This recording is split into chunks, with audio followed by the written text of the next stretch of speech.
Hey guys, it's Julesy, the head smart brown girl in charge, and I've been meaning to do this video for a minute, but I feel like I'm so old and a bit removed. Maybe this will help someone who's either in college or about to start college this fall, or is just figuring out how to prepare and, in general be a discussion for Black women who find similarities in my college experience. And I wanted to open up this discussion because we are so often trained to absorb trauma and high levels of stress as though they're like everyday experiences, like it's just regular. Pursuing higher education as a smart brown girl can be traumatic. So let's just get into it. And for those graduating from any program, grab a smart brown girl decal and rock it with pride. Or a smart brown girl tee.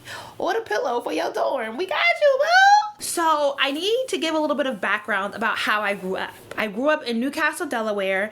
My family is Jehovah's Witnesses. So I didn't grow up with a lot of Black leadership or just images of Black leadership outside of what I saw on television. In the late 90s, early 2000s, Jehovah's Witness religion wasn't really encouraging secular education, as they term it. I wonder if they even still print that book, Questions Young People Ask.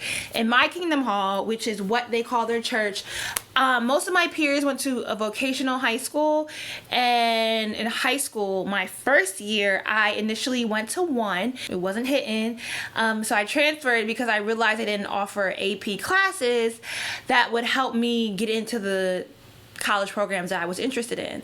My mom, who is from Brooklyn, had always said that I could choose the high school I wanted to go to, until she started working for a Nigerian doctor who put a bug in her ear about math and science. Not only did I, a child who went to a school of the arts for middle school and majored in music, I do play several instruments, have to go to Forum of Advancement for Minorities in Engineering for summer camp in middle school after making honor roll. Like, for why? When I left Del Castle to go to my local high school, William Penn, my mom reneged and had me test to get into I don't even know if it's still called this, the Charter School of Wilmington. It was definitely a math and science focused charter school. And here I am being pulled from Penn to go to charter my sophomore year of high school. And I was miserable. So miserable that my mom let me go back to Penn and finish my last 2 years of high school. So this is the context into which I entered college. I ended up at the George Washington University in Washington, D.C. because they gave me the most financial aid and I wanted to major in technical theater. But I didn't really have the resources to apply to art schools as they are notorious for not giving financial aid, and I didn't really have a technical theater portfolio. Like, I'm the child of Jehovah's Witnesses from Delaware. What theater lighting program was I working on?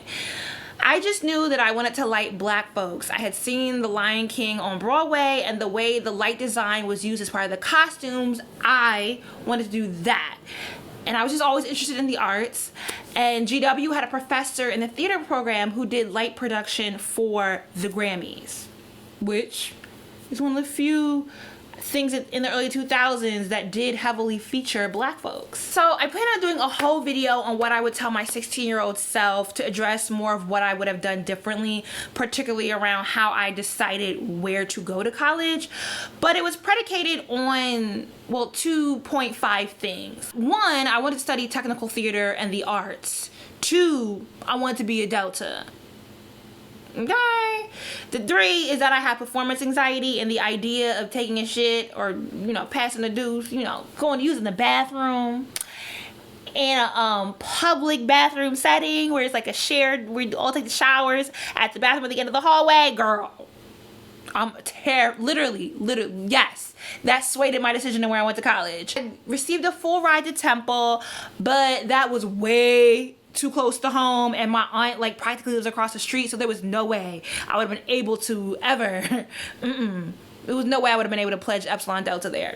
Nah, bruh. Howard didn't give me enough money. Spelman gave me a partial scholarship. I want to say I didn't really know a whole lot about HBCUs because I definitely knew of the ones in the Maryland, Delaware, PA area, and they were just too close to my house because I wanted to be a Delta. Or they were just in the boonies in the middle of nowhere, like Eastern Shore, which is ain't nothing to do out there but get in trouble. Del State had a syphilis outbreak my senior year of high school, bruh.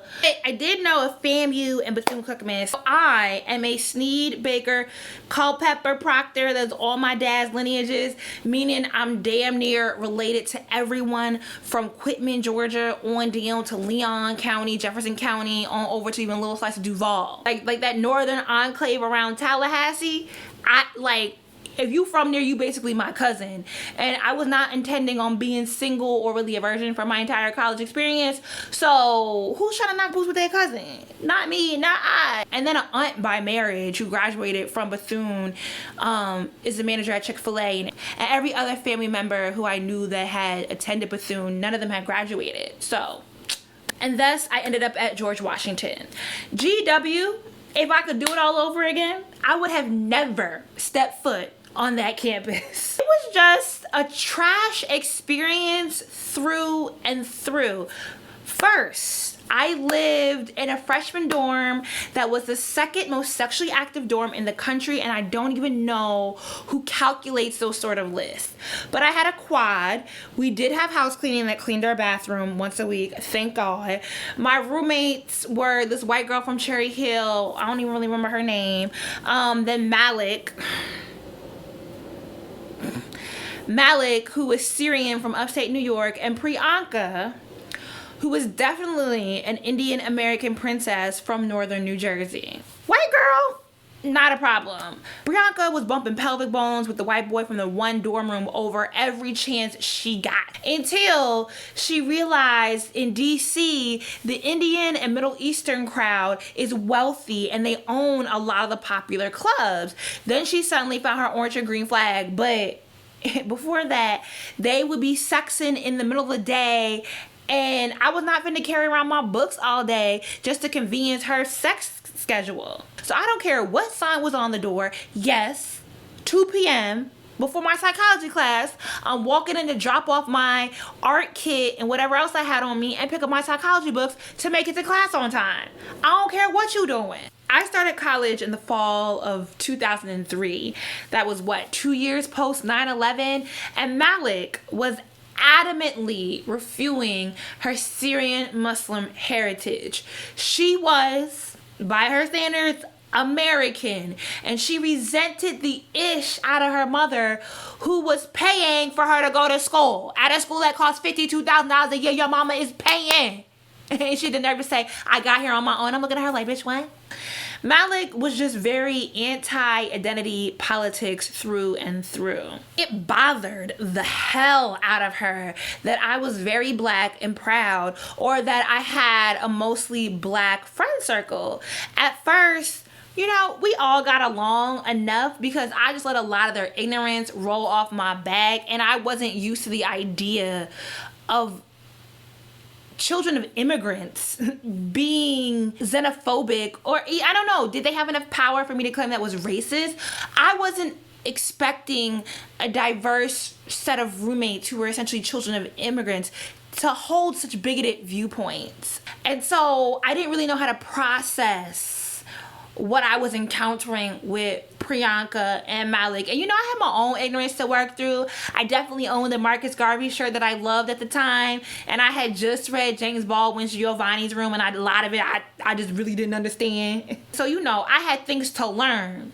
What set things off, I believe, it was like there was this Club Dream. I don't even think that's what it was called at the time, but that's what I remember it as, because it eventually turned into Club Dream right off of New York Avenue. Priyanka had hopped off a white boy's dick long enough to kick it with her Indian peoples. Like, somewhere in that social circle, someone was part owner of this club, and she wanted us to come with her.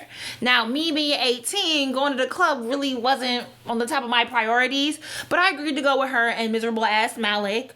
But then I canceled when my black homegirls hit me up to go out with them to a house party at Howard.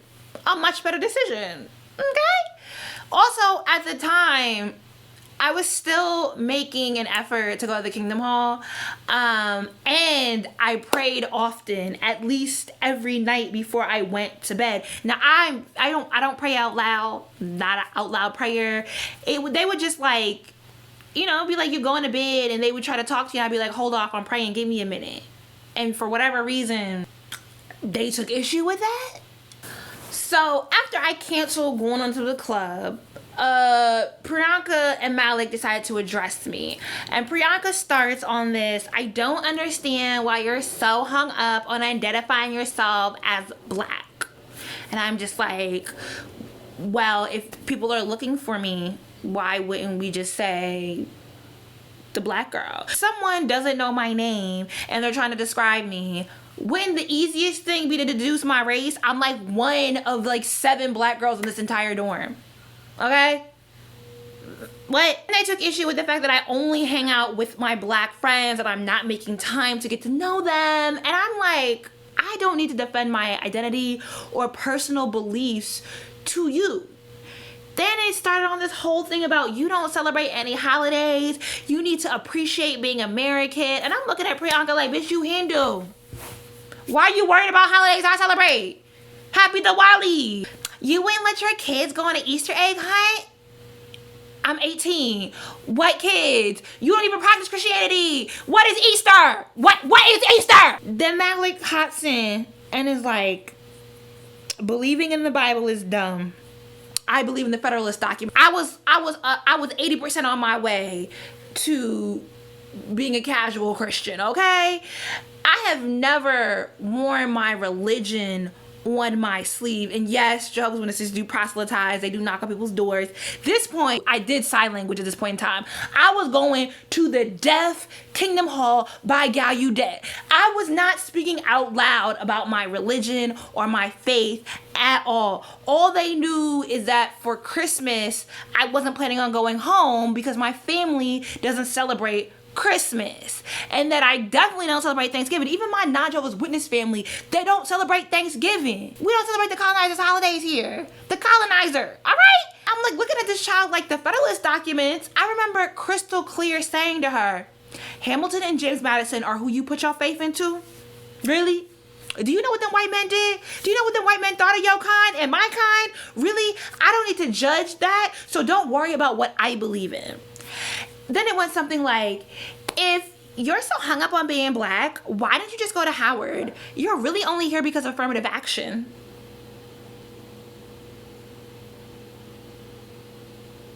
I do not remember exactly what came out of my mouth. I probably could look it up because I was sitting at my desk when they were talking to me, and I got my James Comey on and I was typing everything they said and what I was responding back to them. It's on an old blog post. I could like pull it up if I was that into it, but I promise you I did not curse. I did not get loud.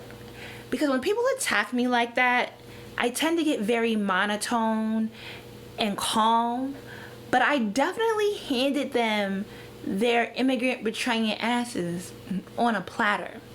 And then left and proceeded to only speak to old white girl, I believe her name was Julie, my white roommate, and ignore the existence of Malik and Priyanka. So then Malik and Priyanka went and reported me, after I started ignoring them, went and reported me to the RA. Now at GW they weren't called RAs, and I really don't remember what we called them, so whatever. Now our floor RA was a short Brazilian grad student, and I think his name was Rudy. And Brazilians be just as confused about racial identity and white supremacy as white Americans. So of course, Rudy, the white passing Brazilian, took their side when they reported me because they were scared of me. I filed a counter grievance with housing and school administration because I wasn't getting any sort of support from Rudy. I had my Comey memo transcribed to say, this is what these girls said to me, this is a problem. At the time I didn't have the language or the words to really say, call it what it was, like they were being xenophobic towards me, but or the bigotry that I was experiencing, like, you know what I mean? I didn't know what those, like, I didn't have that. The whole process, I had no support. I remember talking to my dad, he's like, just turn the other cheek. And I'm like, what? And then the school was just like, because the girls are uncomfortable, we're gonna move you. And the move wasn't the problem. It was that it was positioned as I made them uncomfortable. And bruh, if social media was a thing in 2003, 2004, my nigga. So then I was moved into another dorm with 3 white girls. One was Amy, who was like this short little girl from Colorado, nuts and berries. type white girl, ate her granola every morning and was like the person sits at the head of the boat for the rowing team, well, the men's rowing team at that. And then Lauren, this white girl from Nassau County, Long Island, and then Sarah, a Jewish girl from Poughkeepsie. Me and Sarah got along great. Sarah was like also a little chubby. We still friends on Facebook, you know. Lo and behold, Sarah came from money because I went strawberry picking with Sarah on spring break. I visited Sarah and her family. Was it Rosh Hashanah? Something. We went strawberry picking up in, she's not even Poughkeepsie. It's a city north of Poughkeepsie that I'm forgetting the name of. She's from like a really small town, and all I know is I went to her house, a huge house. Her grandparents had a huge house right next door, and it was an elevator in their house. It was the first time I've been somebody's house with an elevator in it. I move into this second dorm room after the whole ish with the Syrian and the Indian, and Lauren, the white girl, was she from Nassau or Suffolk County? Girl, one of them counties, says to me, out her mouth, I really don't have any representation of what black women are other than Sita from BET. Y'all remember Sita, the cartoon character that used to introduce music videos talking about, yeah.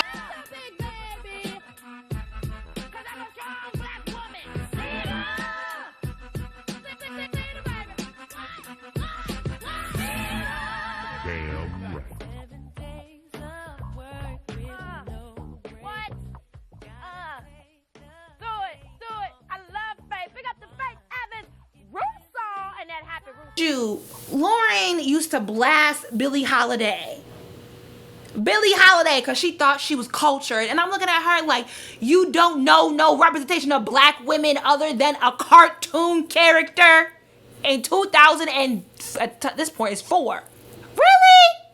And so I'm like, well, they're not gonna move me again, and I'm over this. And then so I ended up having to take my time with Lauren and educate her on how to interact with black people and how to not be a racist, essentially. And then my core group of friends at GW stopped talking to me. To this day, I do not know why they stopped talking to me. And it was only like 2 people in that group who I was really friends with. It was Afton, who I had made friends with before I even started at GW.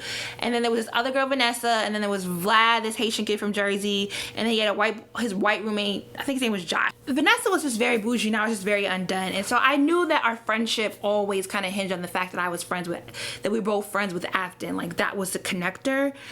But yeah, that whole crew, except for Adenike, stopped talking to me. And then I never really, I was just like, well, what do you say? Like, and then Adenike stopped talking to me, and I guess basically because of the fact that they weren't talking to me, and so it was just a conflict of interest for her. That's everything that I went through my freshman year. And then as far as academics went, I was the only black person in the theater department, and we weren't studying or reading things where I was reflected at all. They did Catcher in the Rye, I believe, my freshman year, and I just was not interested in the antiquated nonsense of what black people could be casted as in that play. Then the black student leadership was largely just very rude to me. The NAACP chapter was headed up by a white boy, and there was a black house. I definitely remember trying to find a way to be active on campus with the black woke crowd, and most of those guys are still around, the black house guys. One of them even dated Feminista Jones, and I still believe to this day he's probably full of ish, but none of them were really kind to me. None of them. This would be a 3-hour video if I really got into the semantics of all the drama that I incurred while attending GW. But I tried to run for a position at the Black Student Union, and they changed the bylaws after after the vote so that executive members could hold multiple executive roles, because before that it was like if you could only hold one position on the e-board. And so I had ran for like treasurer or something silly, and then they flipped it on, they changed the rules just so that someone like myself could not sit on the executive board. I was just not the cool kid. That really put a bad taste in my mouth, because the dude who dated Feminista Jones was president of the BSU, and we had a whole conversation about me trying to be active and what my goals are. He's like, yeah, I'm gonna support you. His goal is to be a politician, so maybe he'll get there one day, but you know, what does it take to be a politician? You gotta learn how to bullshit, and he did it very well. And I was constantly just not supported. I feel like there was like this air of like belief that I was wasting my time being an art major, and folks just looked down on me. I mean, the school is known for international affairs and political science. Well, maybe not the poli-sci program. International affairs, CNN was on our campus, was just obviously the big thing. You know, with my core group of friends stopped talking to me, and then, you know, I made new friends, but my one homegirl was just super dramatic, and going through the whole wavelength of having a homegirl who somehow thought she, like, the power of her pussy was gonna make a man fall in love with her. Girl, whew, it was a lot. It was a lot, and I didn't really have support at GW my freshman year, and then I had a panic attack. At my second semester, at the beginning of the semester, because I was walking into Italian class, and I just started screaming. And I used to always go to Italian class late because my professor didn't care. And she'd be like, "Eccola la bella." She would always talk about my hair because I shaved my head. And I did the big chop my freshman year of college because I dyed it blonde. And then, you know, that didn't go to, you know, broke college student-ish. So I like walk into the class late, and then like I feel like a scream curling up, and I can't stop it. So I immediately like turn back around, run out of the classroom, run down the stairs, and I'm like hands over my mouth, like screaming, and I just can't control it. And I like screaming, crying, and sobbing. And I didn't even have a cell phone at this point in time, because my cousin Aronde stole my phone at my graduation party when I left my purse in the living room of my house. And my mother, for whatever reason, thought it was wise to prove a point and like punish me essentially for leaving my stuff around. But I literally left my purse, and I have the chair that I left my purse in my living room. It's looking right at me. This used to be the chair in our house.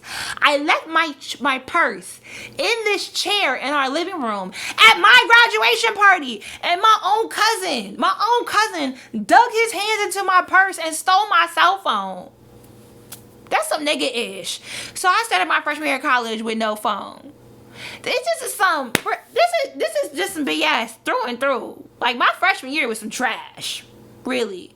Emotionally, that entire year, I was not in a good space, and I was not surrounded by goodness. Came that summer, and I got an internship at a African American theater house in DC, and we put on Ernest Gaines' his book, A Lesson Before Dying. That was a play we put on, and that was a really good experience. And I stayed with my homegirl over by Catholic. My fall semester sophomore year, I decided, because I didn't want to lose my scholarship at GW, to go through their consortium program and take as many classes as I could at Howard my fall semester of my sophomore year. And so my last semester at GW, I took all but one class at Howard University, and it was very difficult because at the time there was no Uber pool, so getting from by the White House up to U Street Shaw area, it wasn't convenient. I think I got a D. I was taking a chemistry class at GW. Definitely did not pass that class because making it back to lab was impossible. My sophomore year, I lived in Fulbright with Letitia, with a black girl from the Democratic Republic of Congo. She had a huge DRC flag and hung up in our room, and used to boil plantain for breakfast, which I thought was so weird because I believe you could only fry plantain. But whatever. She thought the way I made pancakes was funny. And she put me on to Patrice Lumumba, and we was cool. And I was just so tickled that her dad really made her change her major from international affairs to engineering. Because I'm like, international affairs, like that's like a real career. Like, what? That was interesting. And then she was part of a prosperity preaching church. And I just thought it was so weird that, you know, we're all struggling college students and she was sitting here trying to raise money for her pastor to get a Lambo for his 15th birthday. Yeah. She was also part of the Worth the Wait movement, which I was definitely still a virgin in college, but I just wasn't really trying to wear that on my sleeve. Like, it wasn't for everybody. It wasn't to be announced. I wasn't ashamed of it at all, but I didn't like want to wear it over people's heads. But Yvonne Orji, who plays Molly on Insecure, went to GW and was in Worth the Wait. And a lot of the girls my year within my class, you know, took part in that because of Yvonne. But I ended up transferring fully and just taking the L because GW was just such a miserable place for me, and I felt like I didn't have any support. And I had gone to the head of my theater program at GW and was trying to like talk to her about my lack of support and what my goals were and ambitions were to see if there were like some resources that I could pull from. Now, Kerry Washington graduated from the theater program at GW. This is way before Scandal. This is 2004, bruh. Kerry what? And so like anytime you even whisper black, everyone wants to bring up Kerry Washington, and I'm like, she's like 5-6 years older than me. Like, what? I'm here now, and where's the support? And the director was like, well, you're a colored girl. As a colored girl, you're just gonna have to let some of these things go and like deal with it. Kerry Washington graduated here. This woman called me a colored girl in 2004, and I was like, because I'm colored? What? And at that point, I just realized this is not gonna work. This is not gonna work. I did do a production of For Colored Girls Who Considered Suicide When the Rainbow Was Enough. Some of the black girls at GW formed like a theater house, a theater thing company, and put that on. I got my Lynn Whitfield on with the orange butterflies and aqua sequins and constituting slight bosoms. That was a fun experience, and I definitely learned about my hair because I had gone up to one of the Trinidadian girls, Abby, and asked her how she got her hair to curl like that. And everybody laughed at me because she was like, it just grows like that. And I had literally thought that I was doing something wrong with my hair because it would not curl. And that's how I learned that no, my hair is just actually nappy and that's okay. Wow. And so then I transferred to Howard, not before my homegirl Tosh and homeboy Alejandro sat me down and told me that I was ruining my life and going nowhere, and why would I leave a top tier program like GW to go to Howard? That's crazy. But even though that one semester at Howard is it's a significant amount of my student loan debt, the best experience of my entire college trajectory, because it just, to be around that level of blackness, I, at GW, really kind of floundered in my black identity and not feeling like I belonged anywhere. And then having grown up in Delaware, which is like, you know, the suburbs of Philly, and everyone's trying to like put on this hood mentality in order to fit in this very small-minded viewpoint of what it meant to be black. To see diversity amongst my peoples was just such a beautiful thing. And I worked on the radio show at Howard. I had a radio show. It was like the Eclectic Hour. I was playing Jay Davian-ish. You know, I thought I was on my musicality and stuff. I got an internship with Fader Magazine and Cornerstone Promotions. And, you know, my most fruitful friendships from college are from Howard. I had a shitty, crappy living experience at Howard because the administration, the A building, just is horrible. You really have to have a copy of all your stuff in order to stay on top of them and to get things to go through. But I lived in a house behind the Howard Hospital with a scammy ass roommate. I was like, you know, like I'm still cool with a good amount of the people who I went to Howard with. I've been able to do business with them. Like, just the way my life has gone, like I just like, that was, if I could do it all over again, bruh, I would have taken my behind to an HBCU, okay? But financially, there was really just no way for me to stay at Howard, even though my most long-lasting and fruitful relationships came from that very, very brief period in life. So after interning with Cornerstone, I decided I wanted to work in the music industry because I couldn't afford the software and the tools needed for my art classes and to pursue an art degree. Howard is a BFA program, which is a little bit more top-notch than a BA arts program, and I just, at that time, there was no Adobe Cloud. Like, who's buying Photoshop? Who's getting this MacBook for me? Who? Woo! And so I figured I could merge my love of culture with marketing and then shifting the culture of the music industry. And I decided to take my refund check. That's the biggest mistake. HBCUs need to stop with the refund checks. Girl, PWIs don't do refund checks. GW at least did not do refund checks. Howard did. So I took my little $9K. Why did I get a refund check for $9K?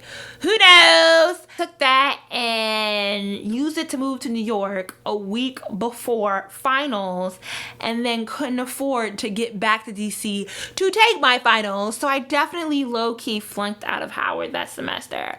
Not the smartest of decisions, but I had moved to New York because I realized I could not afford to intern during the summer. Like, how was I gonna get to New York, live in New York as an intern, not getting paid, and like be able to climb my way up into the music industry? And this is part of, I had a very severe case of destination syndrome because I did not have the role models or view of Black leadership in these spaces that I wanted to exist in to understand the practicality of patience and staying committed and, like, you know, allowing things to come to fruition. And I moved in with my scamming ass roommate, and I took a lot of advice from her about where to go to school at in New York because I really didn't understand the city college structure in New York and the prevalence of associates programs and essentially community colleges in New York.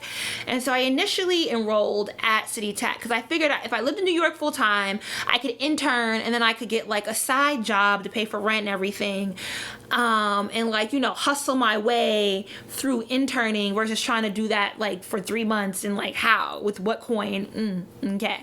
Then once I got in there and I realized what the program was and that I just wasn't gonna be able to take classes that really challenged me intellectually, I left that program. And then I think I applied for like Baruch, one of the top tier city college programs, but I didn't know how to ask for help, and so I got caught forging a recommendation, and that was the end of that.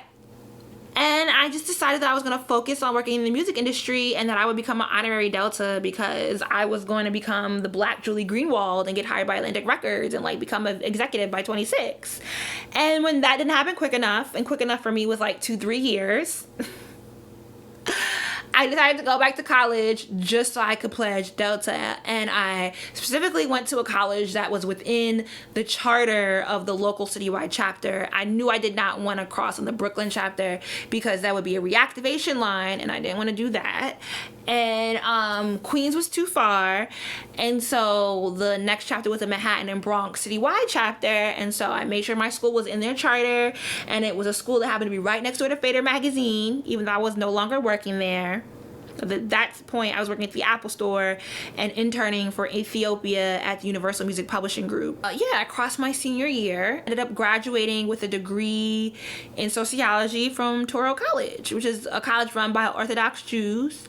It's kind of like a Millhouse, really. You don't have to, like, you know, what tests you need to get in. It's just like, it wasn't really a good, like, it was a BS college, and I have a BS college degree, and that's just what it is. I literally have a BA in sociology. But you know, at Touro, I was just on a mission to find my scholarship, sisterhood, and service, and I can't really talk too much about my experience coming into Delta because discretion, and ain't nobody trying to get their letter snatched. But to be frank, I don't really have a lot of positive things to say about that experience. I think I've constantly, through my process of education, been chasing after support. You know, like, there's this idea that you're supposed to be told that you need a mentor, you need a mentor, you need a mentor. And I just was never the type of Black girl that could get a mentor. You know, I didn't talk correctly. I didn't come from the right means. I didn't have the right names behind me. I didn't know the right people. My family didn't go to a big church. I wasn't bougie enough, you know, to get these Black women in high places that would want to take me in and like take a risk for me. Because to a lot of people, it's just like the type of Black woman that I am, you don't see a lot of.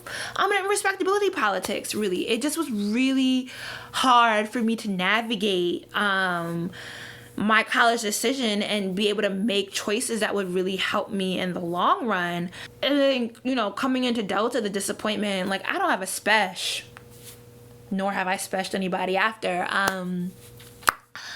And that's not a good feeling. And so constantly trying to find some points of like genuine support. I don't know, by the time that I graduated in June 2009, yeah, I started college in fall 2003.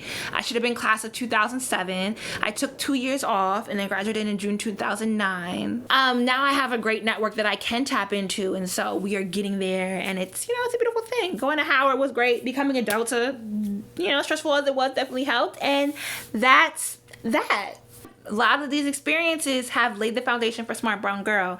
And I know a lot of us carry our insecurities on our shoulders and allow that to color the life choices that we make.